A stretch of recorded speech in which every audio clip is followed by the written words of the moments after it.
오늘 우리가 사무엘상 말씀을 계속 보는데요. 사무엘이 하나님의 부르심을 받게 되었습니다. 이 부르심을 받는 때가 굉장히 어두웠던 때이죠.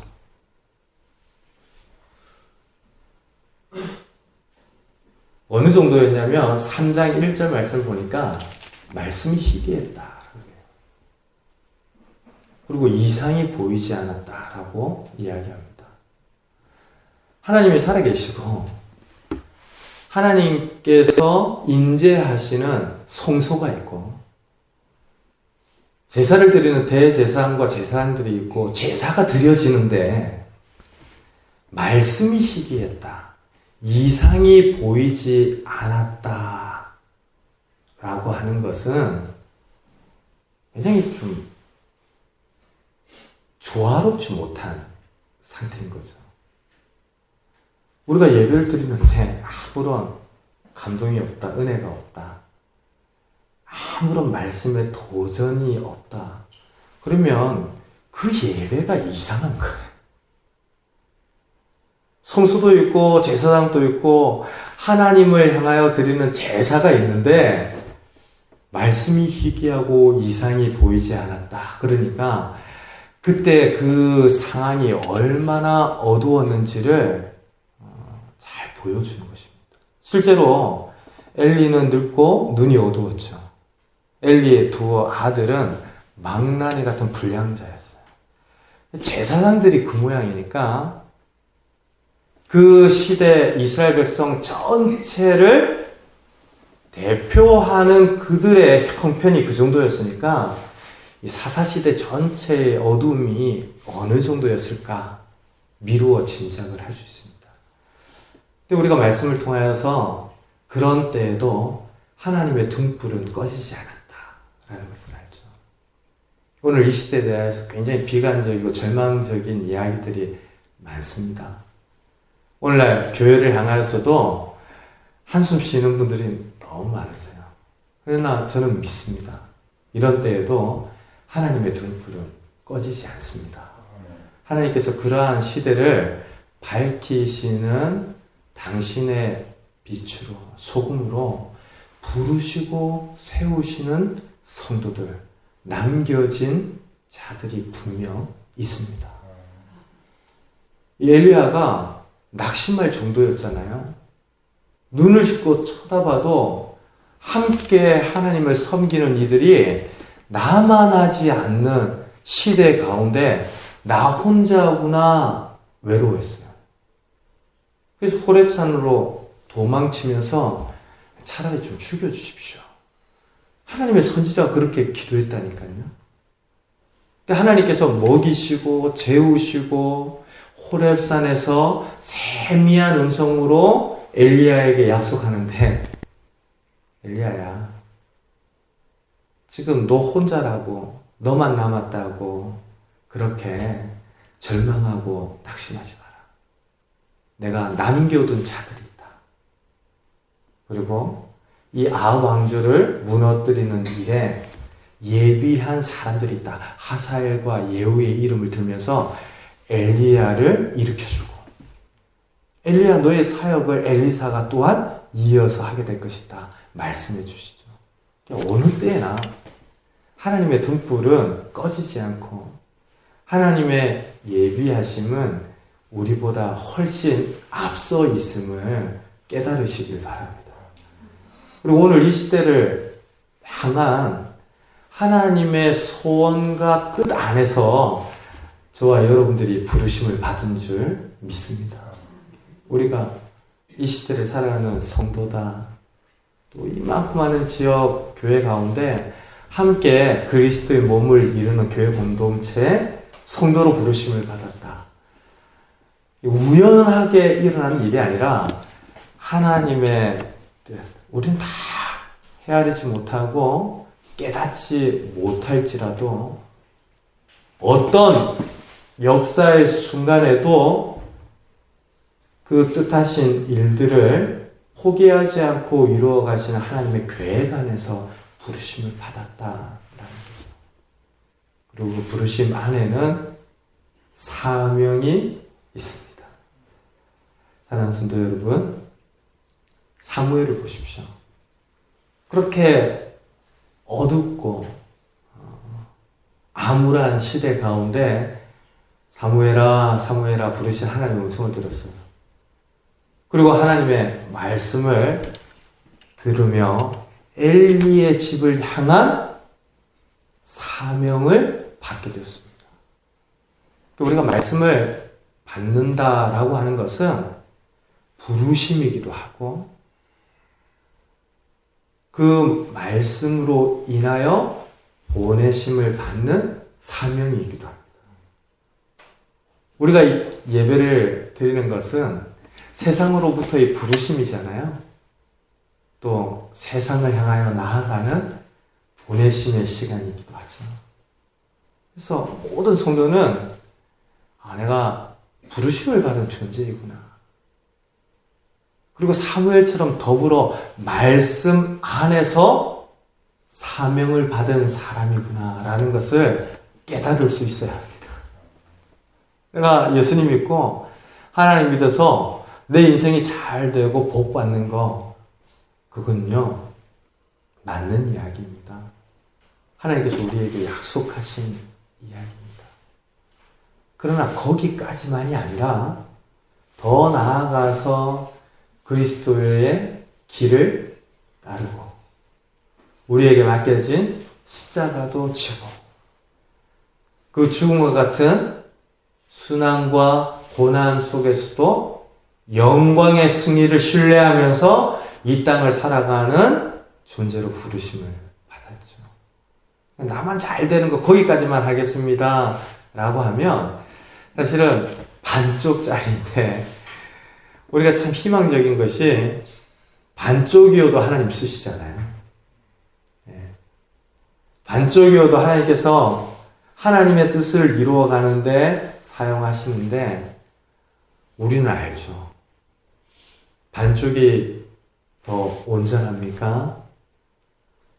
반쪽과 반쪽이 모여서 온전한 한쪽을 이룰 때 더 온전합니까?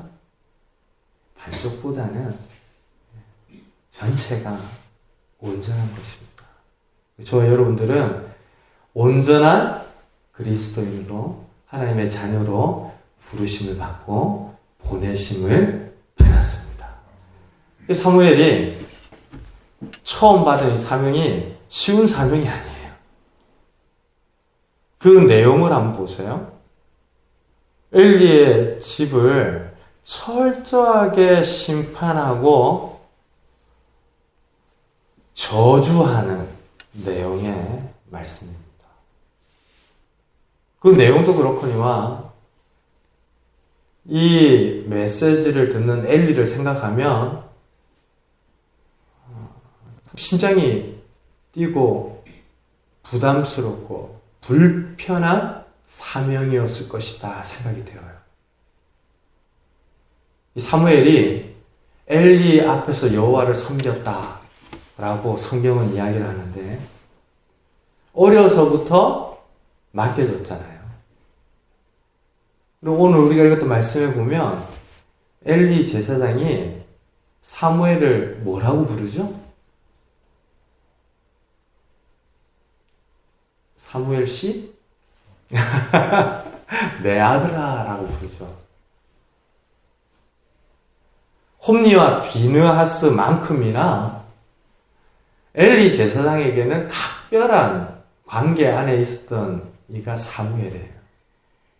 사실 어려서부터 엘리 곁에서 하나님을 섬기고 성막을 돌보고 성소의 여러 제사를 섬기는 일들을 함께 해왔으니까 홈니와 비느하스보다도 더 가까울 수 있는 관계. 그러니까 자식들도 생각하지 않는 엘리 제사장의 안녕을 누구보다도 걱정하고 염려하면서 가까이에서 돌아보았을 사람이 사무엘이에요. 그런 그에게 하나님께서 심판과 저주의 메시지를 전달하는 사명을 맡기십니다. 우리가 하나님을 믿는 백성으로, 그리스도인으로 받는 사명은요, 좋은 것만 있는 게 아니에요. 이게 좋다, 나쁘다라는 말에 오해하시면 안 됩니다.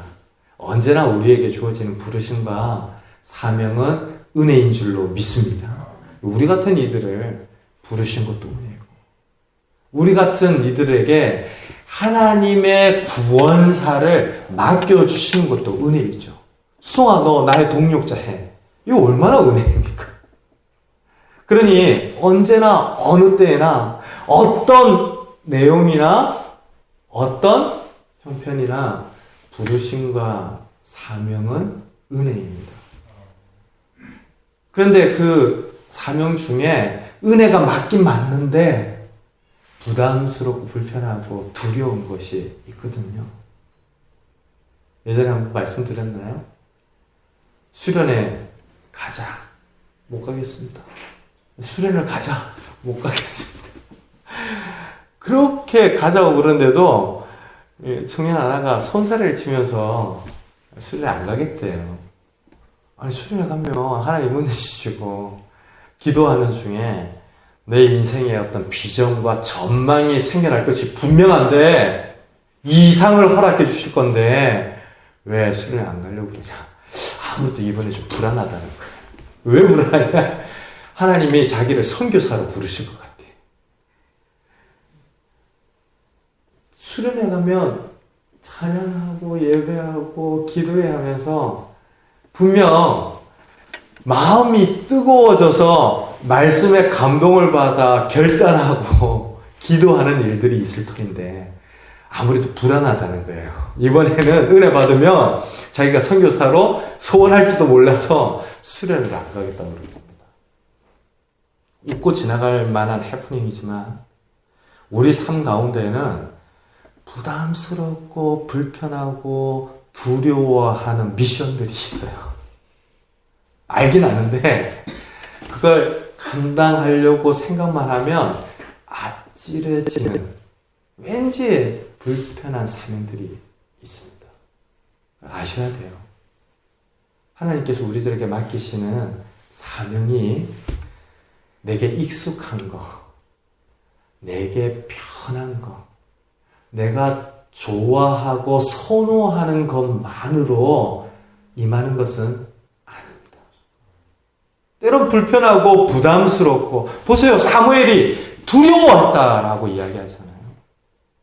하나님이 처음으로 사무엘을 불러서 허락하신 그 말씀이 복되고 정말 영광스럽고 그 말씀만 생각하며 마음이 뜨거워져서 생명이 넘쳐나는 그런 내용의 메시지가 아니라 이걸 전하긴 전해야 하고 말해야 하긴 말해야 하는데 두려워서 입을 열기 어려울 만한 내용이었다라고 성경이 말을 하죠. 15절 우리 다시 한번 읽을까요? 사무엘이 아침까지 누웠다가 여호와의 집의 문을 열었으나 그 이상을 엘리에게 알게 하기를 두려워하더니.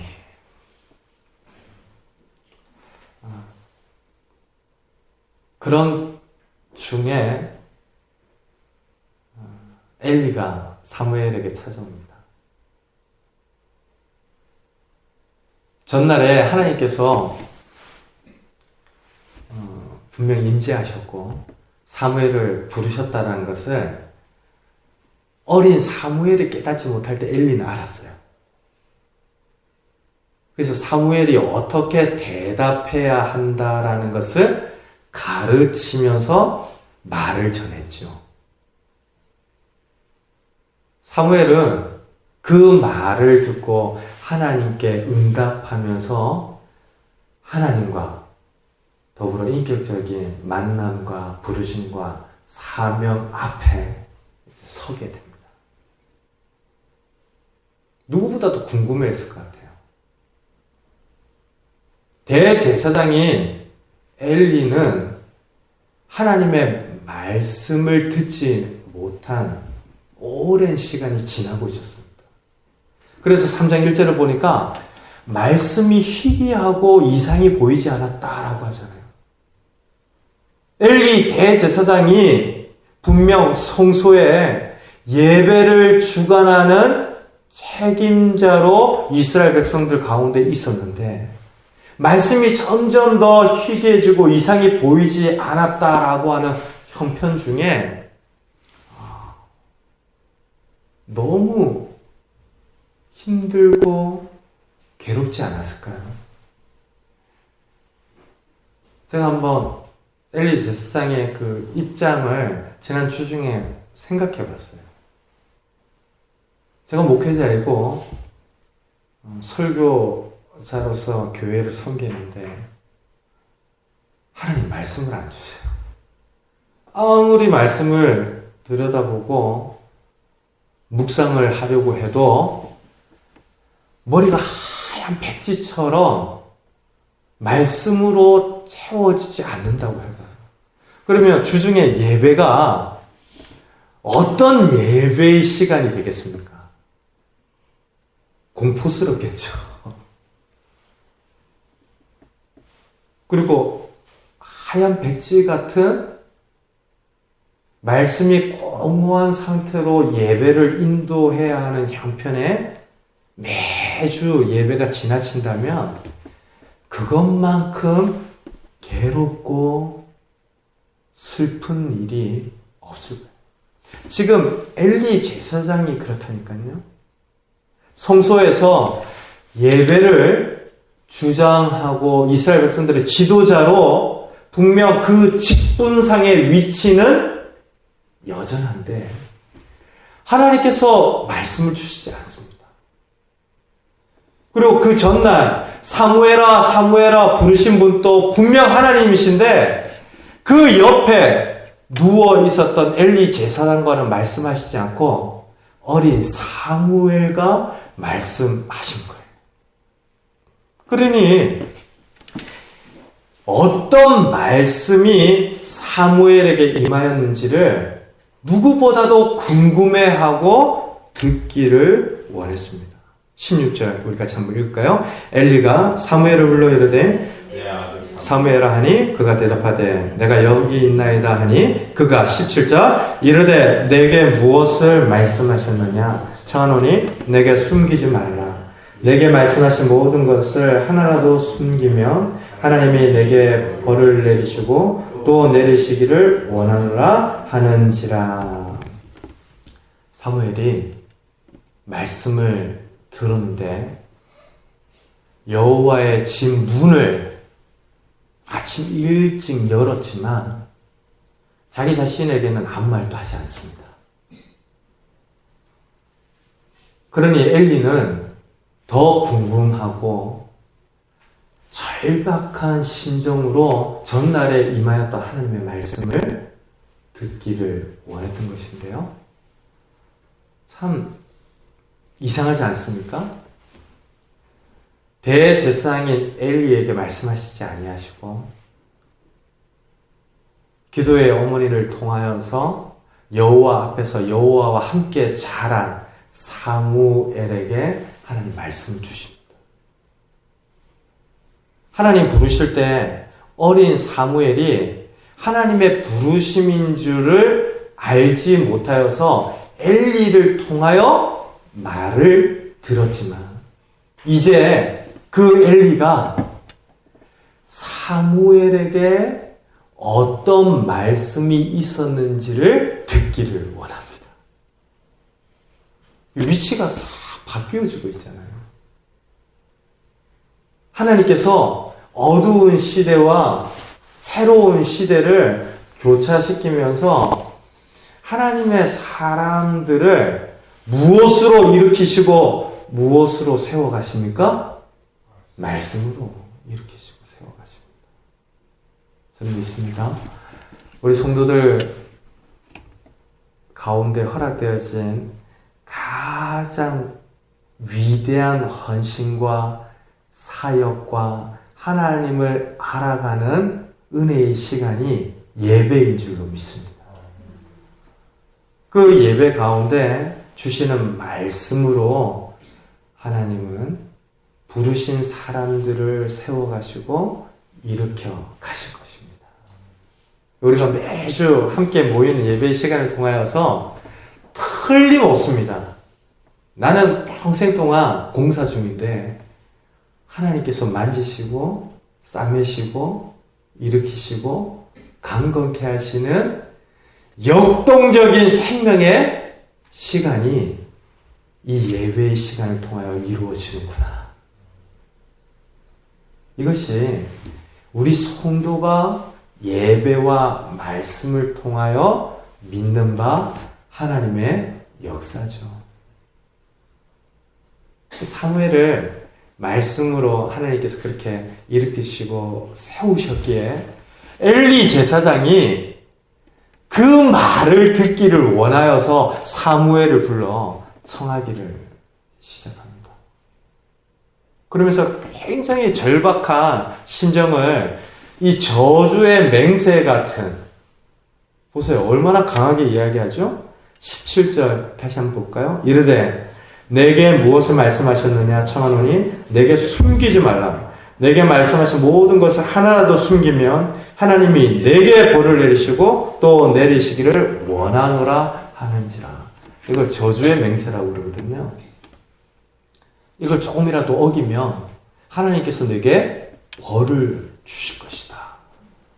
굉장히 상대를 긴장시키는 맹세.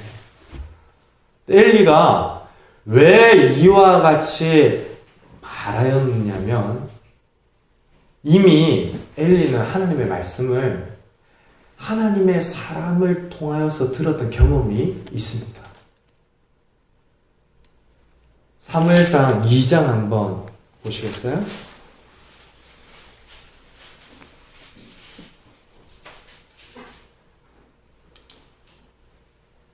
27절과 36절까지의 말씀인데요. 긴 말씀이지만 한 절씩 한번 교독해 보죠. 하나님의 사람이 엘리에게 와서 그에게 이르되 여호와의 말씀에 너희 조상의 집이 애굽에서 바로의 집에 속하였을 때 내가 그들에게 나타나지 아니하였느냐.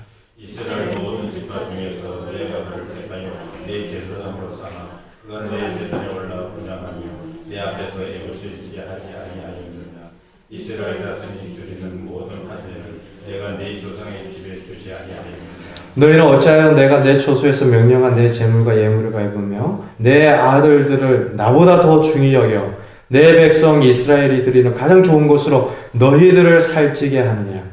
그러므로 이스라엘이 하나님 나 여호와가 말하노라. 내가 그러면 네 집과 네 조상의 집이 내 앞에 영원히 행하리라 하였으나 이제 나 여호와가 말하노니 결단코 그렇게 하지 아니하리라. 나를 존중히 여기는 자를 내가 존중히 여기고 나를 늘 싫어하는 자를 내가 능멸하리라.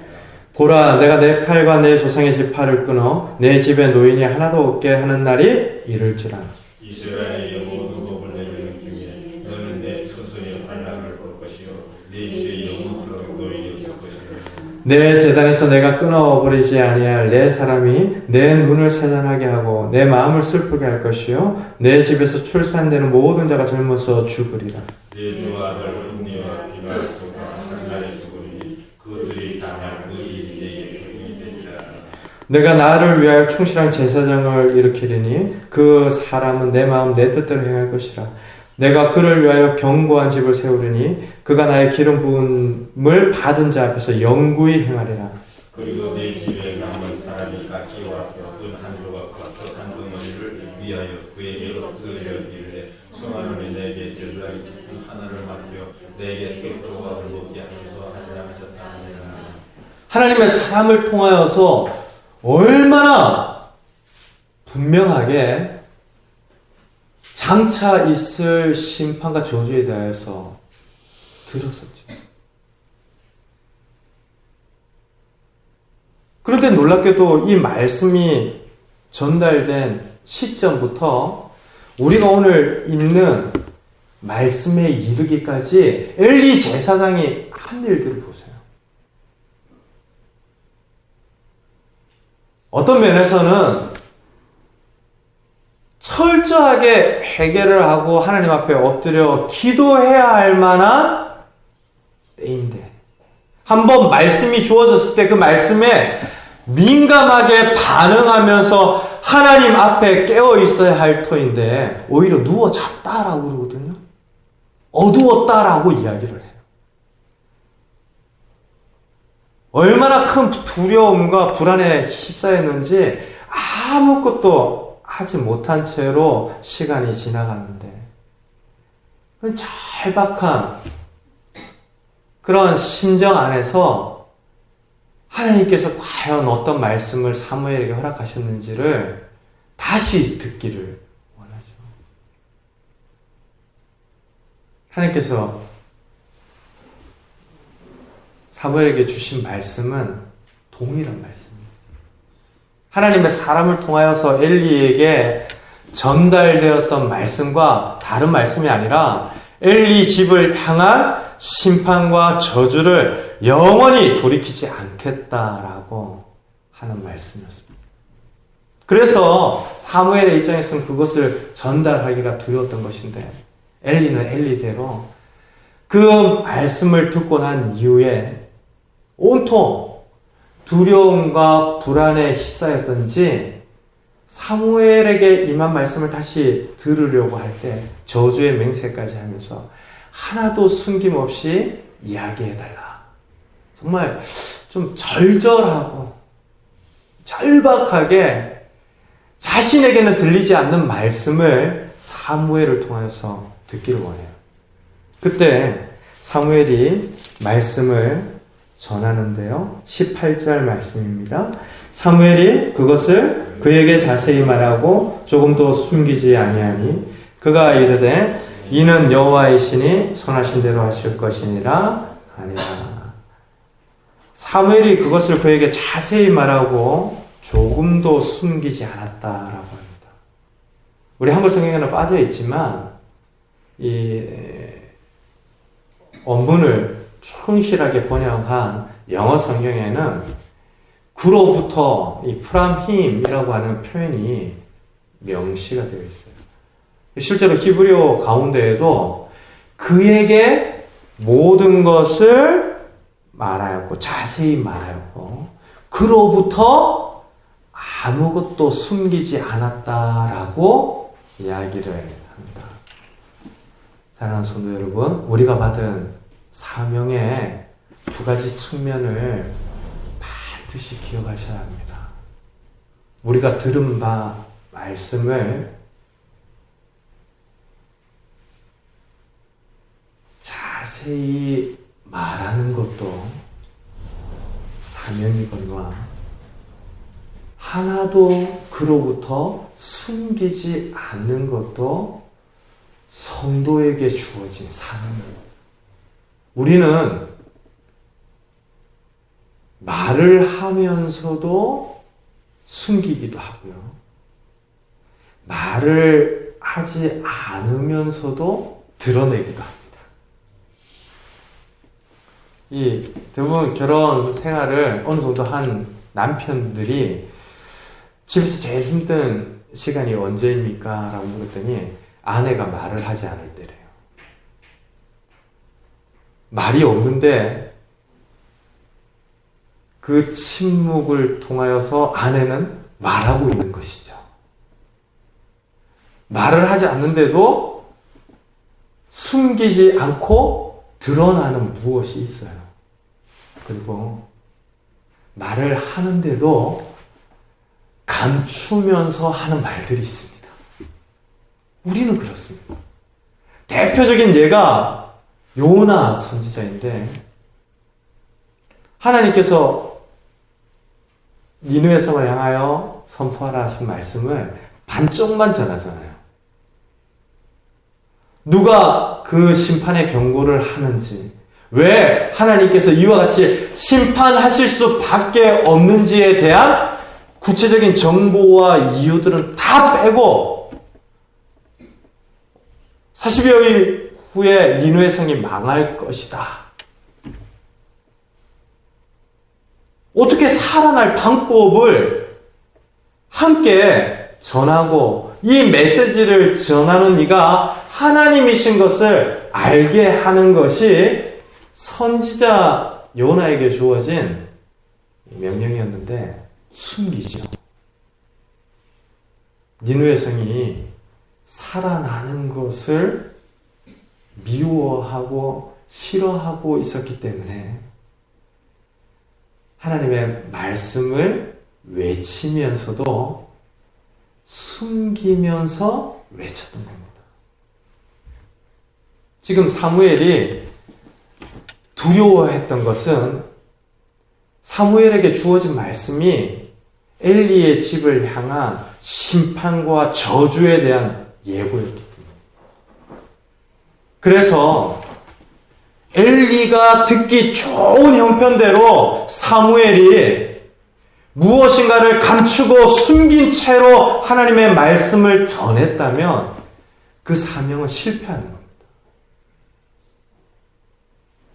자기가 들었던 말씀, 내가 배워서 알았던 하나님의 메시지를 자세하게 구체적으로 말할 뿐만 아니라 그로부터 숨기지 않는 것이 오늘날 성도들에게도 주어진 사명의 측면이라는 거예요.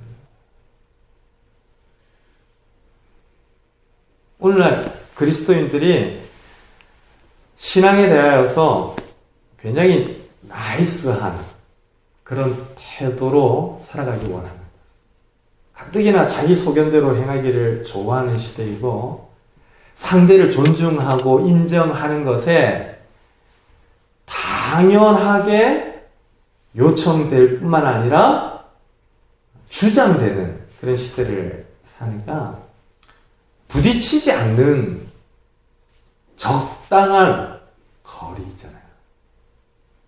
불편하지 않는, 서로 부담스럽지 않는 적당한 거리와 관계 안에서 신앙생활을 해나가고 싶어요.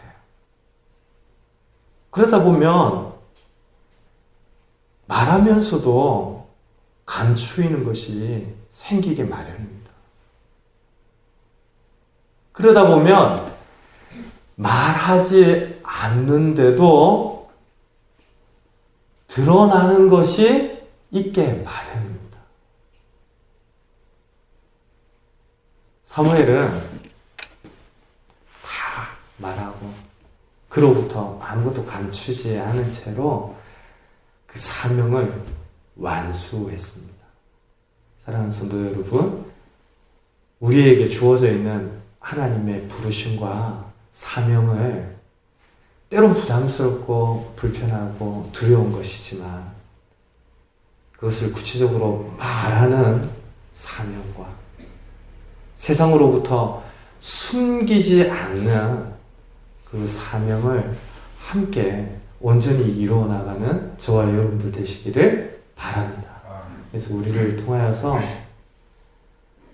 하나님의 계획과 뜻이 우리 삶의 형편과 함께하는 이들에게 그대로 드러나기를 원하는 것인데요. 엘리가 하나님의 작전과 계획들을 듣고 이것을 받아들이죠. 많은 이들이 엘리 제사장의 마지막 순종이다라고 이야기를 합니다. 근데 저는 개인적으로 왜 엘리가 하나님의 선하신 대로 이 일들이 이루어질 것이다 라고 하면서 뒤로 물러서 버렸을까 안타까운 마음이 있습니다. 순종할 수 있는 너무나 좋은 기회들은 다 지나치고 송아 너 이제 갈 때 됐다. 너 이제 떠날 때가 되었다. 너 이제 그 일을 내려놓을 때가 되었다. 예, 그건 순종하겠습니다. 이런 형편이 되어서는 안 되잖아요.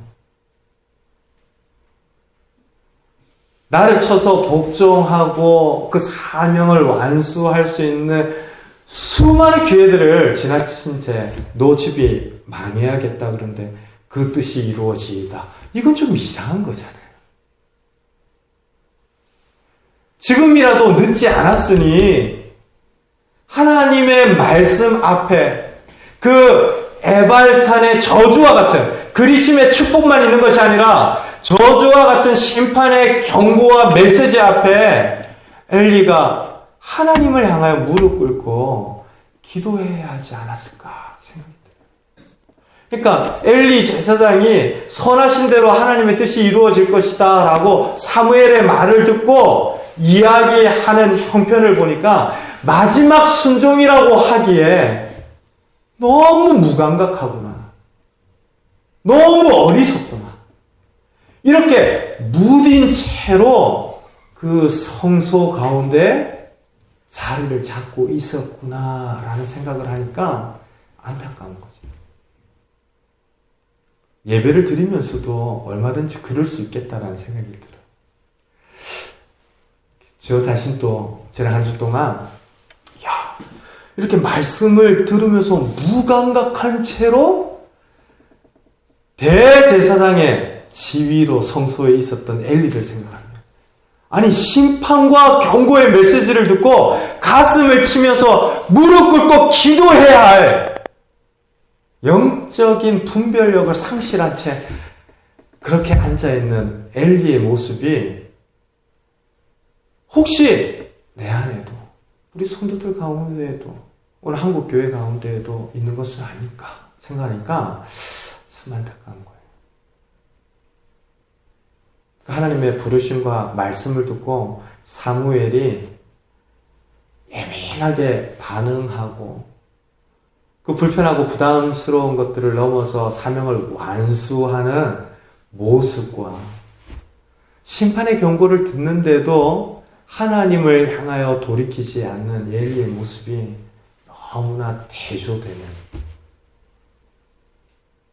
어두운 시대와 새로운 시대가 대조되는 것 같은 하나님의 주권 안에서의 변화들이 이 시대 가운데 나타나는구나 라는 것을 다시 한번 살피면서 도전받게 되었습니다. 사랑하는 성도 여러분, 오늘 이 시대에도 하나님은 저와 여러분들을 부르십니다. 말씀으로 일으키시고 세우시며 세상을 향하여 보내십니다. 말씀을 통하여 듣고 배우고 깨닫는 바들을 세상에게 우리 주변의 사람들에게 말하고 그로부터 숨기지 않는 믿음의 사람들 되시기를 바랍니다. 그래서 우리를 살리시고 일으키신 하나님의 공의와 긍휼이 오늘 이 시대를 살아가는 이들에게도 전달되고 선언되어지는 하나님의 구원 사역에 저와 여러분들이 쓰임받기를 원하는데요. 말씀에 무감각하고 무지하고 어리석은 형편에 놓여있지 말고 그 말씀을 들을 때마다 우리의 심령이 깨어나서 하나님의 뜻과 소원에 민감하게 반응하는, 그래서 우리 이번 한 주의 삶이 사명자로 살아가는 은혜의 시간들이 되기를 주님의 이름으로 축원드립니다. 사무엘이 말씀을 듣고 처음 행한 일이 뭡니까? 15절 우리 같이 한번 읽을까요? 사무엘이 아침까지 누웠다가 여호와의 집에 문을 열었다. 늘 하는 일이죠. 오늘 교회 들어오실 때 문을 열고 들어오셨을 겁니다. 오늘 예배 마치고 집에 가실 때 문을 열고 들어가실 겁니다. 성소에서 자랐으니 사무엘의 일상은 문을 열고 닫는 겁니다. 그런데도 말씀을 듣고 하나님의 부르심을 받았던 사무엘이 행한 가장 처음의 일로 여호와의 집에 문을 열었다라고 성경은 이야기를 해요. 우리는 압니다. 은혜를 받으면 일상 가운데에서 새로운 세계의 문이 열립니다. 이전에 불평하고 원망했던 일들 가운데 감사의 문이 열리기도 합니다. 이전에 나 자신을 향한 낙심과 절망과 패배의식 가운데 사로잡혔던 이들이 우리를 향한 하나님의 사랑 안에서 자존감이 회복되어지고 말씀 안에서 부르심을 받고 택하심을 받은 나 자신을 향한 깨달음의 문이 열리기도 합니다. 사무엘이 처음 한 일은 늘 일상 가운데서 행하였던 여호와의 집의 문을 열고 닫는 것이었지만 성경은 이 시점에 일어난 이 일들을 굉장히 무덤덤하지만 강렬하게 우리에게 들려줍니다. 영적으로 어두웠던 사사시대에 문이 열립니다. 새날 새로운 인생의 문이 열립니다. 말씀을 통하여서 부르심과 사명을 깨닫는 모든 성도들에게 주어지는 영광스러운 특권이 있다면 이전 날과 다른 문을 여는 겁니다. 우리 가정의 문을 열고 우리 직장의 문을 열고 내 인생의 의미와 시간들의 문을 여는 것. 그것이 하나님께서 부르신 이들에게 허락하시는 특별한 은혜인 줄로 믿습니다. 이번 한 주 동안 우리 각자에게 주어진 일상 가운데서 여호와의 집에 문을 여는 것 같은 은혜가 있기를 바라요. 그럴 때 하나님께서 그 사무엘을 통하여서 온 이스라엘 가운데 말씀을 채우기 시작하는데 3장 1절에는 분명 말씀이 희귀하고 이상이 보이지 않았다라고 하지만 문이 열리고 난 다음에 하나님께서 그 사람을 총기 세우시면서 말씀이 채워지는 메신저로 하나님의 도구로 사용해 가십니다. 우리 성도님들이 너무 귀합니다. 한 분 한 분이 하나님의 특별한 계획 안에서 부르심을 받은 분들입니다. 여러분들의 가정에, 여러분들의 직장에, 이번 한 주의 모든 삶 가운데 허락되어지는 만남 중에 말씀이 채워지고 증거되고 그래서 또 새로운 문이 열려지는 하나님의 커다란 은혜가 모두에게 허락되어지고 누려지게 되기를 주님의 이름으로 축원드립니다. 우리 같이 한번 기도하겠습니다.